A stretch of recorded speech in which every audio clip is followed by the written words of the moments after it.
mainstream media largely ignored this story, but NIA believes it is one of the most important stories of 2010 so far because it provides a window into what will occur nationwide during hyperinflation. On May 1st, 2010, a water pipe ruptured in Weston, Massachusetts, 15 miles west of Boston, and 8 million gallons of water flooded into the Charles River. I have declared a state of emergency and am issuing the following directions. First, all residents in the impacted communities should boil their drinking water before consuming it. Failure to boil drinking water rapidly for at least a minute could cause illness, in some cases serious illness. Attention, the FWRA has announced a boil water alert for this area. Millions of residents immediately rushed to buy bottled water at local stores, and within hours, all retail stores in Boston were out of bottled water.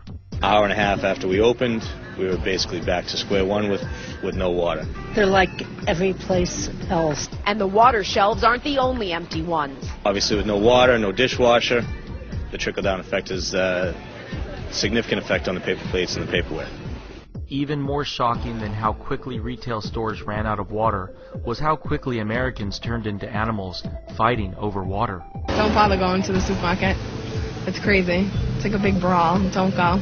And they're fighting over it. Literally fighting over water. I just had to fight my way through the aisles because it's crazy in there. Everybody just started grabbing cases and cases. There's no more water in there.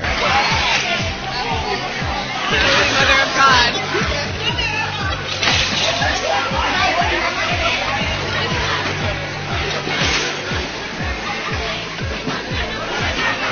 Most Americans aren't prepared for the currency crisis that is ahead and will likely wait until the very last minute to prepare.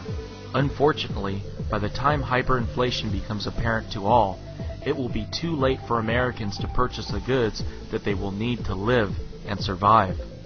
Residents in the greater Boston area were able to survive the water main break only with the help of the National Guard.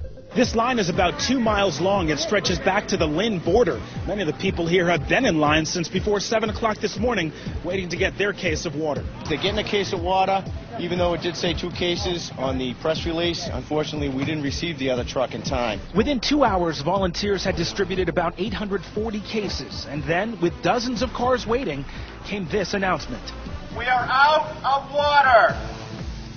We have no more water at this time. The Boston water emergency quickly ended days later after workers stopped the spill and began repairs on the pipe. Americans won't be so lucky during hyperinflation. Americans will be forced to transact using silver and gold in the black market, and it will likely take years for the U.S. economy to recover from the damage caused by government price controls. It is important for Americans to immediately purchase and store enough bottled water and non-perishable foods to last for at least 6 months during hyperinflation. Americans should also act now to plant their own garden so that the empty store shelves don't leave their families hungry. Seeds will likely become a very valuable commodity during hyperinflation. It will be just as important to have seeds as it will be to have silver and gold. Americans cannot rely on the government to save them during hyperinflation. There are already 40.2 million Americans on food stamps. When hyperinflation arrives, the government will effectively go bust. Food stamps won't buy anything, and there will be no National Guard supplying us with cases of bottled water.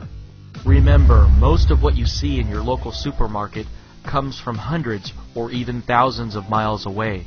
If truckers demand wage increases and their employers can't afford them due to the rapidly rising fuel costs, widespread strikes in the logistics industry will prevent inventories from being replenished. The slightest disruption to our supply chain could cause a complete societal collapse.